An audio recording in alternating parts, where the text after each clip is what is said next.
concern. Senator Marco Rubio talks with our Alana Austin in Washington about what's next. What's the recovery timeline looking like?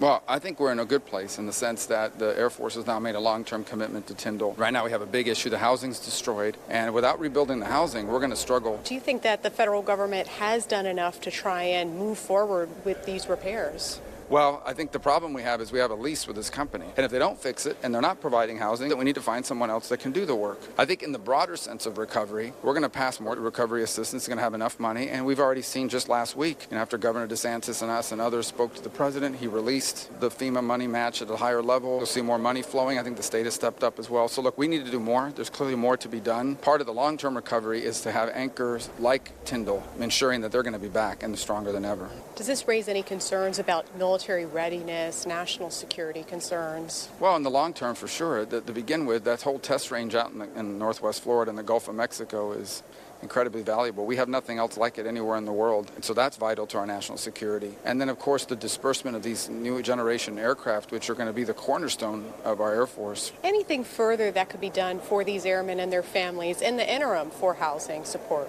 Well, that's what the base is working on, obviously, trying to find and place them in local housing. And look, I'm going to tell you that some of the off-base housing that they were in already was not of the highest quality. I think the Air Force is doing the best they can. Remember, the hurricane didn't just hit Tyndall, it hit the entire region. So a lot of the housing options in that area were destroyed. That's what we're going to focus on, is to ensure that not just the money is brought in, but that the type of housing is built with a partner that's going to do it the right way.